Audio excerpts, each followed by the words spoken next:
All right, we're up and running. Oh, that was fast. Yeah, it always is. It always is. Guys, make sure as you're tuning into this that you can let us know that you can hear us. That would be giving us a thumbs up, even a share of this video. We'd sure love that as well. Just a little shameless self-plugs there. We'll pull it in a little tighter just to make sure our sound's right. But so you can see me. Yeah, right. We'll give it a couple of seconds before we launch into all the great analysis. We'll let the crowd build a little bit, the anticipation. But like I said, if you can hear us, make sure that you are shooting us a little note to let us know that we're good to go.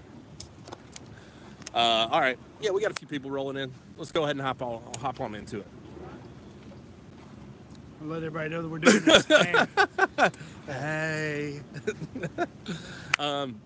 Big night, big evening in Williams-Brice Stadium, Columbia, South Carolina. It looked like what it does behind us in about the third quarter. It did. Hey, they thinned out quick. They did. They gave up. But could you blame them? Could you blame them? Yeah, the fans gave up. It was hot as 9 hells, but they gave up as quickly as everybody else did. I mean, it was brutal. I mean, no, we're good. We're moving on. Yeah, we don't get run over. Yeah. No, you're good. You guys are good. Yeah. So it was like you said. It was the exact. The fans left right when I guess their defense did, because Georgia, they get the field goal at the end. Very reminiscent of the Rose Bowl. Absolutely. Yeah, absolutely. No doubt. And the second half, very reminiscent of the Rose Bowl. Georgia comes out and scores on its next 3 possessions. Yeah, it got out of hand very fast. And I was actually late coming out, and I walked out, and Meikle had scored, and then they drove down the field and scored again. And I mean, it's funny, their tagline is "all gas, no brakes." Man, that's not a good tagline. It was all brakes because they broke quickly. Georgia brought the gas, though, for sure. I mean, that's what I'm saying. Georgia stole their tagline. Now, I will say, they might want to modify it to "all gassed." Because I think by the end of it, those South Carolina guys were hurt. And Kirby even pointed that out in the post-game press conference. He said, look, after those 2 long drives to start the second half, he said, we could see those guys were sucking wind. We knew it was a situation where, they were worn down, and it was going to be tough for them to bounce back from that. And that was something we talked about all week, was the depth that Georgia brought to this contest. And I think that was huge in this contest, with the heat being what it was. South Carolina didn't have a lot of places to turn, of equal talent. No, it was a much more severe fall in their second and third string. Well, look at it this way: if you look at the first half, it's like 10 to 20, something like that. At halftime, 10 points. Yeah, it makes sense. You're up because a couple special teams, a couple field goals, and the pick 6 by DeAndre Baker. Take that away, and it's a much tighter game. I mean, that was... that was not a pick 6. Well, excuse me, yes. Unbelievably so. And they fumble, and, hey, Juwan, congratulations on your touchdown. Yeah. Baker sure thought he got it. Kirby thought he got it. Kirby had to be told in the post-game press conference he was not super excited about it. Now, the first score of the night is... Juwan Taylor, 1-yard rush. He ran it in from 1 yard out. So congrats to Juwan Taylor for his first collegiate touchdown, I do believe. Yeah, absolutely. And talk about a guy, too, that, there for a while, he's an older guy on this team. You thought, he's a senior. Is Juwan Taylor ever going to make an impact? Mm-hmm. And you also thought about that, about some of the other guys like Keon Brown, Barnett. Yep, Michael Barnett. Michael had a game. Has bounced around from offensive line to defensive line, then back to offensive line. Then, just seemed like a guy who, a man without a position.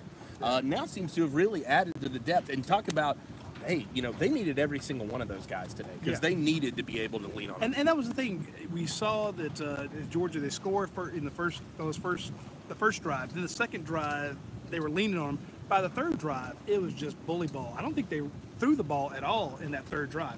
Shout out to Cade Mays for coming in and taking over when Andrew Thomas goes down. I saw Andrew after the game, and actually he was, his tape, he had so much tape on it. Like, they didn't take the shoe off and like, okay, you're done for the day. Yeah. They taped it as if he needed to go back in. Yeah. And he was walking around, no crutches, and he kind of, I don't want to say, he didn't like bump into me, but he standing right beside me. So I'm like, how are you doing? And he said, "Oh, fine. I'm fine. I just got rolled up on." My guy Kurt here asks. He says Cade Mays was impressive at left tackle. What kind of impact did he make on you guys? Negligible drop off. I mean, which is exactly what you. Honestly, that's what you hope when a backup guy comes in. They look like they were running better with him. He's a powerful, and the thing about him in comparison to Andrew's an amazing player. Cade is a larger body. I mean, he's a bigger dude, and so that he closed off that end repeatedly because you would see him. He'd come off and he'd turn sideways, and the left side of that line, that outside linebacker or that defensive end. Anybody there was shoved inwards, and they kept running off of his hip repeatedly, and South Carolina had no answer for that. And talk about, too, if you're a freshman and you've got to come in relief of this, star on the offensive line, star sophomore, but you got to come in with the star guy, then you come in this environment where they've already worn him out. Yeah. He had to be licking his chops. He was like, oh, this is and here's the thing, perfect. Okay, this is on our channel, not 11 Live, so I can say that. There may not be a bigger pair of stones on that entire sideline because Cade Mays is a cocky SOB. Yeah. He does not. He believes he can come in and be that starter. When we'd have him in camps, he would throw people around. He came in to kick somebody's ass. Yeah. There's no question about it. And he did. And he was going to do it whether he was at fullback or offensive tackle. It doesn't matter. He's like, I don't care if you're tired. I'm going to beat your ass. And he did repeatedly, and they ran behind him. And granted, one of the things I said in my notes was I need to see Georgia pass protect better. They did not. Yeah. And then when they went to just running the ball, everything was gravy, but they did not pass protect very well. I agree. And that first half was, I know a lot of Georgia fans like, yeah, we had a 14-point lead right off the bat. Then all of a sudden you saw South Carolina moving the ball. You saw Georgia was having troubles. You were a little nervous. I mean, right now you're like, oh, this was easy. We kicked their butts. No, there were moments of apprehension there. Let me ask you this: what was your feeling on that interception throw by Jake Fromm? I thought that was very uncharacteristic of him. Not a throw he makes very often, but simultaneously, I'm not writing him off or giving him an excuse for that. But also, I thought Tyler Simmons' reaction was really weird because he just watched the ball go to that guy and was like, "Oh, what's it doing?" Rather than run to him to make the tackle. That's when Tyler last year got lit up by Kirby Smart because it was I think it was supposed to be an out route in the end zone, 5 yards in, cut across. He was supposed to throw to him, and he went half the way and stopped and gave up on the route, and Kirby chewed his ass out. Yeah. And it was a different Tyler Simmons from there on out. I think there was confusion. I think that Jake Fromm was. Now remember, Fromm was under pressure. Sure. Oh yeah, he definitely. Shouldn't have thrown it where he did. But you're right. If Tyler keeps running upfield, and maybe he wasn't supposed to. I don't know. Yeah, I think he could have.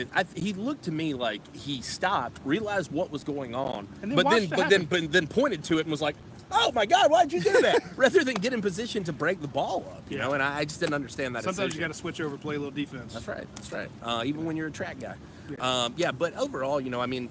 Look, it was a dominating performance. They handled business it was as good of a Marcus Whitworth here. Thoughts on the lack of Robertson? I don't think you needed him. I mean, and Kirby pointed out in the postgame. He said he actually played a lot. He said he was in on a lot of series. It just wasn't his reads. They weren't going as well.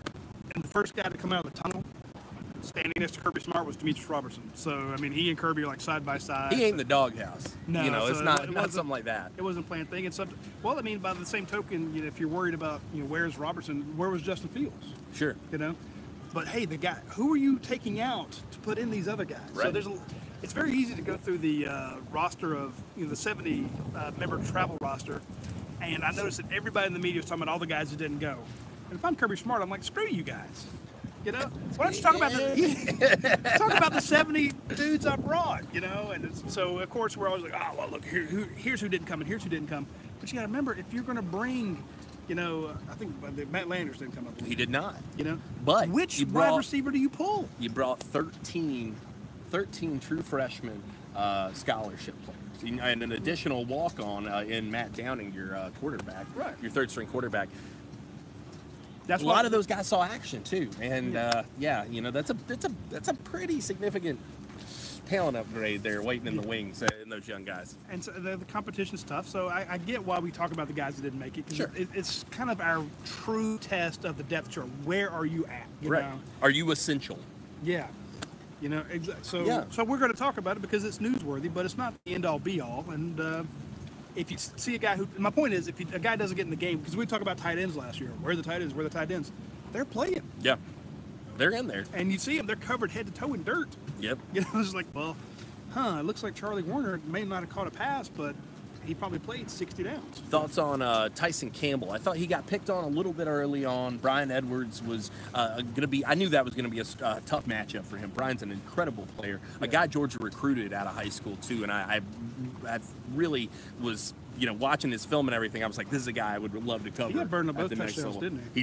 He did. But, you know, to be expected to some degree. I mean, well, the razzle-dazzle trick play that they did, Sure. that's something you run against a true freshman because he's going to peel off of his man to go help you and run support or go, you know, he sees the sweep coming, or he sees that first pass, he's like, okay, I'm going to go help because he wants to be physical.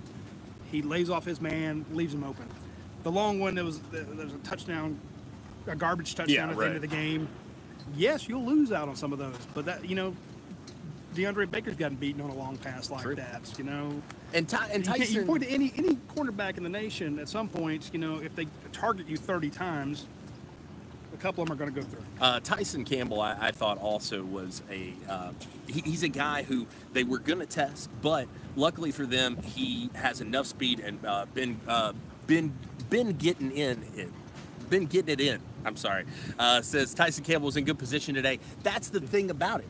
Even when he's, you know, kind of outdone. Except that first touchdown, he was in a horrible spot. Oh, sure. There's no doubt about that. But, yeah, as you mentioned, you know, the trick plays, that's going to get you once in a while. He's got enough speed, though, to correct himself when he makes those mistakes. And I think that that's huge, and I think that it's a big part of why you're seeing such a huge dose of Tyson Campbell is because other guys might make those mistakes, but they don't have the ability to cover them up like he does with that speed.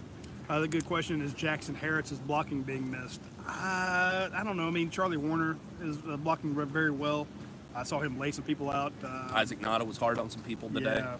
But, I mean, you're right. He is, if you need pass pro, and he's up at that H-back spot, he is so long. I mean, people don't understand his arms. I mean, that's a guy who scratches ankles without bending over. I mean, trying to get around him takes a lot.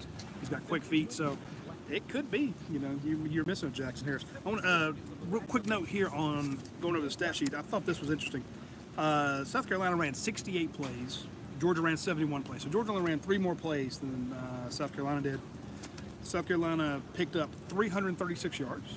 So remember, they were moving up and down the field. Sure. I mean, yeah, they didn't score a lot of points, but, and to be fair, a lot of teams can move between the 20s. Absolutely. You know, it's a lot easier to go from 20 to 20 in that red zone, and that's why it's a nightmare. And everyone's like, why can't you score in the red zone? Because it's freaking harder.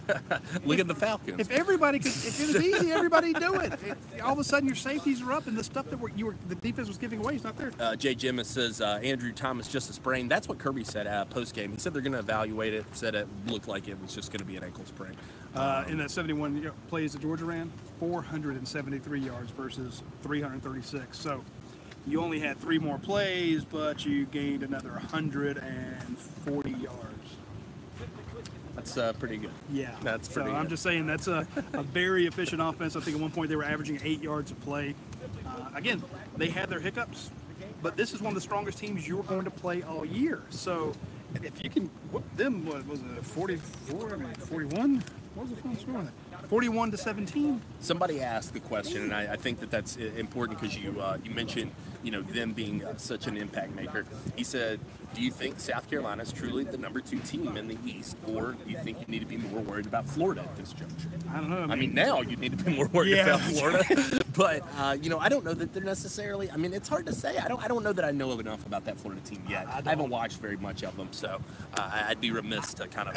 I don't know if they are this year, but here's the thing, folks. Dan Mullen can coach. I know a lot of people will go, no, he's just no. Dan Mullen can coach, and it is very easy to recruit to Florida. Jay Sims says UK is looking good against UF. That bodes well for Georgia. I saw 7-3 before we came out. So, but then you're going to be. I think you're going to beat UK. They can be tough, but right now I'm thinking more. What happens when you go on the road and face Drew Lock in Missouri? That is a guy who's thrown all over Georgia. True. True. But can they stop Georgia? I don't see that happening. So I don't think Missouri is a threat. I don't think Kentucky's a threat. Tennessee's definitely not. You're going to beat Vandy, so by default, where does Florida fall in that mismatch? Yeah. My prediction, what was my prediction for this game? The winner of this game wins the SEC. Yeah, sure. I think that Florida probably, in terms of the pecking order of fourth this year, I would say, in terms of most important games, most deadly. Maybe even fifth. I mean, it depends on. I'd put them right there on the same level with Missouri, to be honest with you. I think they're kind of comparable.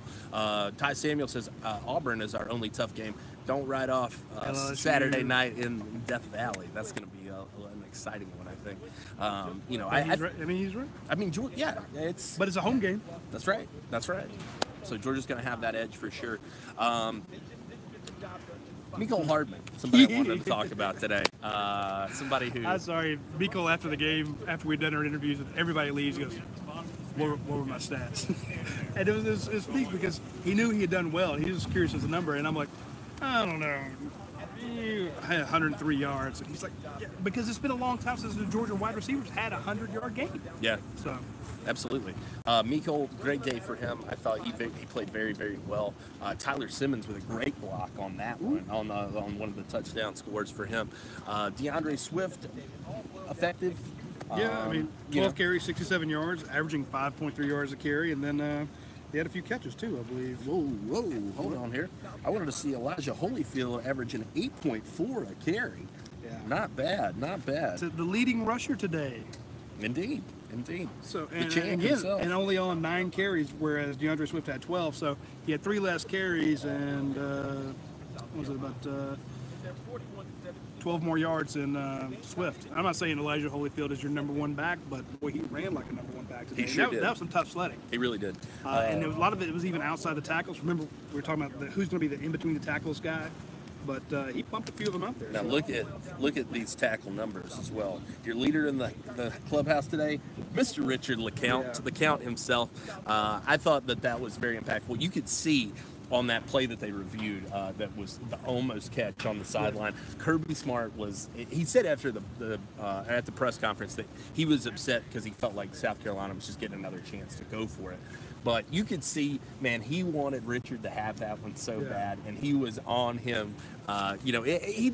Those two have a very interesting play off of each other. I think it's a lot of fun. And you said you want to talk about Mecole. I thought Mecole had a big day. It was Mecole has, and I asked him, I'm like, do you miss defense at all? He's like, nah, I should have been an offensive player from the get-go, And that's where his bread and butter is, and Mecole can fly. I think he has found that extra gear in these games. I go back to prime time and his game speed. Yeah. Mecole is just tough to touch. He looks, when people talk about it, the game's slowing down for you. He looks like that's what's going on. You're right. He looks like he can see what's going to happen before it does. And the exact same thing with Richard LeCount. I noticed it because when I did the halftime gallery, thank you for putting up all the captions. When I put up the gallery, he was in, I knew he was having a big game, but he was in the back of every photograph I took, even on the interception. On these tackles. Just get it around the ball. I thought he might have 20 by the time the day was over. He had 10, led the team in tackles. And I noticed that was, then Monty Rice is number 2 right behind him. Yeah. So, we're talking about who's going to be that inside linebacker, that who's going to take over Roquan. A lot of Georgia's defense funnels the ball to the running to the inside linebackers, and sure enough, Monty Rice number 2, DeAndre Baker number 3, DeAndre Walker number 4, and Tyson Campbell 7 tackles himself. So a lot of tackling by the secondary, which sometimes is a bad thing. Yeah, that's a bad sign sometimes. But you notice how close to the line of scrimmage. Swarm. Did you see how far up? I mean, there were a couple times that LeCount was 5 yards off the ball. Yeah. I'm like, wow. So they brought him up. They did the same thing with Baker. Baker made a lot of tackles. So Hunter Drake says, how long do you think starters play next week? Obviously, Middle Tennessee State coming to how long does it take you to get 5 scores? Yeah, right. I would predict something. It's hitting Austin Peay. They're better than Austin Peay. Yeah. So I'd say maybe even the first half. I think you'd probably get a half of your starters, and then it'd probably be out of out by that time. Shout out to my new favorite player on the Georgia roster, which is Jake Camarda. I love the guy. 3 punts today, 124 yards, 41 average, but he pinned him back on that one inside the 20, 62 on his long on the day. Kid's got a cannon for a leg. Yeah, my new favorite player is Cade Mays. That makes sense. Because you like shit talkers, because you're one. Well, no, he came in and just absolutely went, okay, hey, let's go. And give credit to Solomon Kinley, who's beside him. I thought Solomon had a good game. We'll find out with the Pro Football Focus grades. So a lot of times we get an impression, and I'm looking through the lens, the really long camera, and I see a guy, and if I see 3 or 4 plays where he's doing well, I think he did fantastic, but then he may not be in my other shot. So, but I thought Cade Mays and then Solomon McKinley beside him, that was a great 1-2 punch. And it was frustrating me that they weren't running behind on the flip side, Isaiah Wilson and Ben Cleveland. I'm like, Will Muschamp called him a human eclipse. Run behind him, and it seemed like they wouldn't do it. Then finally they did, and they got picked up like 9 yards. I'm like, come on, Kirby, you see this. And then they did it twice more and got nowhere. I'm like, okay, well, I don't know what the hell I'm talking about. But when in that third quarter, I saw they kept running left behind Cade Mays. I'm like, that's the new guy. Yeah. But he was closing off the containment that he had. And I think that really smart, because what a great confidence boost for that kid. Not that he was lacking in any way for it, but you know what I'm saying? I mean, for him to be able to go out and do it in front of this crowd and to be able to do it in this hostile environment, that, like you said, what could be their biggest game until that builds up mentally. Auburn. So. Yeah, absolutely. Alvin Todd, great quote. He said, "I love Fromm's quote after the game. Somebody had to pay for our preparation, and today that someone was South Carolina." Well, I know you always ask me about game balls. My first game ball would be the Scott Sinclair, the Georgia strength conditioning coach. This was a better conditioned team, hands down. And I think I saw the quote: "The hotter it got, the better I liked our chances." Kirby Smart. A couple players said it, but Kirby reinforced it. Yeah, because I asked a lot of the players, what was the difference in that first half when you're kind of going toe to toe? You have the big, pick 6 and 1 yard, but you have the interception for a touchdown. But other than that, it's a pretty close game. You have a 6-point lead on a couple field goals, and you're not exactly stopping them. Moving up and down the field. There's not that comfort zone. But then they come out and just pound it. And I think the heat got to South Carolina, and it didn't to your players. No, I don't think that they were. There was a point there, I think, in the second quarter where the heat got to them and they kind of faded a little bit. But they came back after the rest of halftime, drove down the field. They even lost a couple guys. DeAndre Walker gets hurt, but he comes back. Andrew Thomas gets hurt. You put in the new guy. But point being, the people that came in, your depth was fresh, and your players, your first string was fresher. Right. That combination, all of a sudden the game got out of hand like that. Yeah. We're like, what? I mean, it was third quarter. By the end of the third quarter, the game was decided.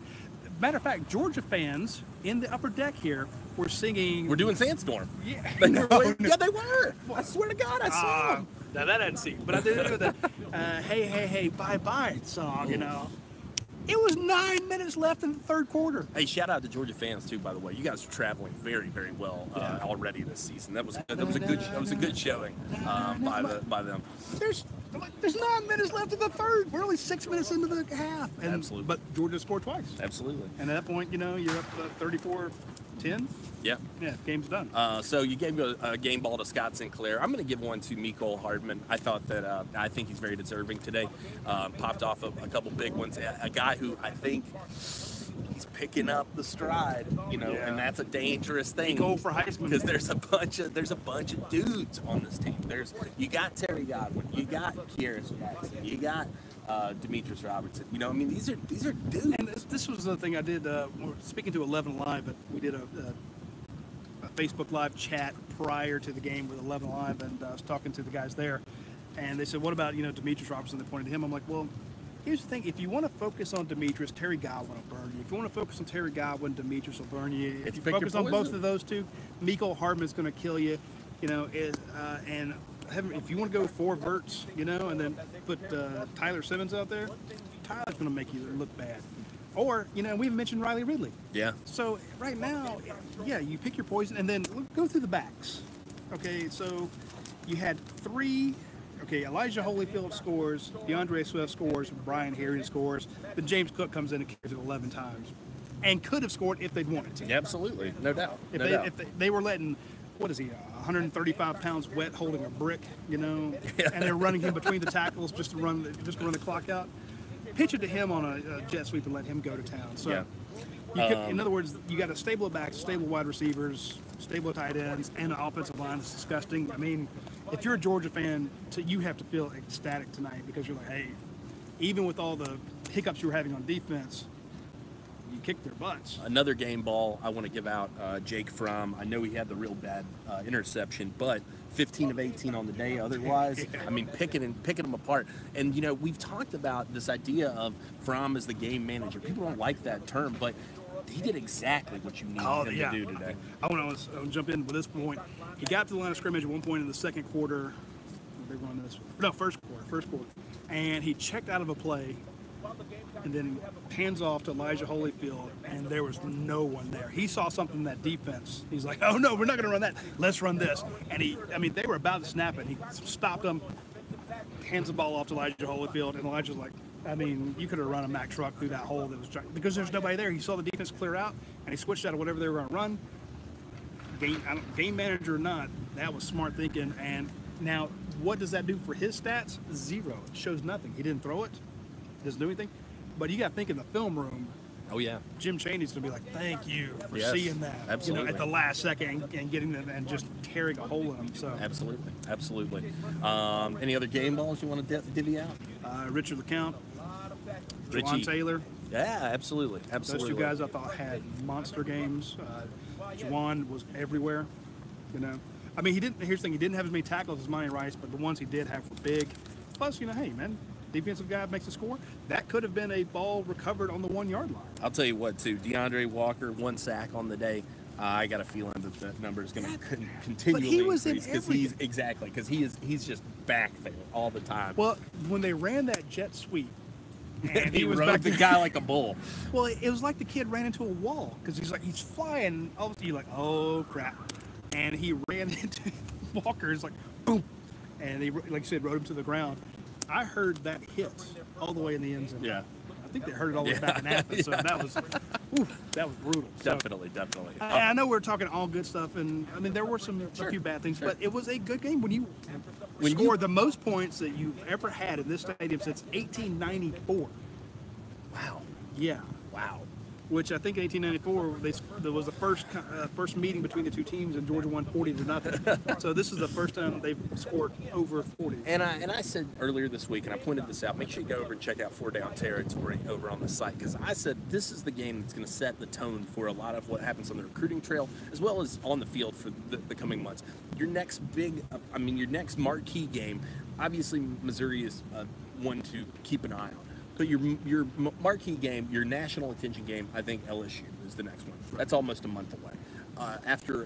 That's all a month away from Auburn, which is the next one. I thought this was a game where Georgia was going to be able to answer the question. I think they did answer the question. Are they rebuilding from last year, or are they reloading with talent? Because a lot of people say, well, think about all the different pundits that picked Georgia to lose this game. Because Will Muschamp has them on an upward rise, and Georgia, and a lot of people said, well, has Georgia fallen? Well, you did lose a ton of talent. Let's go Sony Michel, Nick Chubb, Isaiah Wynn, Javon Wims, Roquan Smith, Davin Bellamy, Lorenzo Carter, Aaron Davis, Dominic Sanders. And so you're like, wow, who can come back from that? This damn team can, no questions. So you're right. They did reload. They have players out there who, and this was, I think, the game, to your point, where you saw pure athleticism and talent that was able to replace experience. Yes.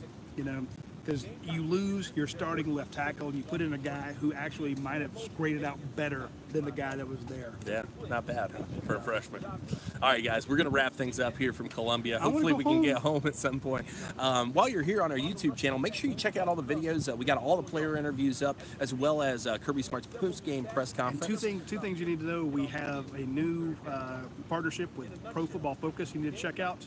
And we have Dane Young, who has joined us, and he is doing video breakdowns of this game, of all the games, So you need to check those out. And if you stay on this page, you'll actually see some of his videos. They're in a story behind a paywall, but if you're on here, you'll see some of his video clips. Very nice. Guys, thank you so much for tuning in. Make sure to share this with your friends. Make sure to subscribe to our YouTube channel as well, and get over to UGAsports.com for everything post-game. Thanks for tuning in. We'll do it again next week from Athens.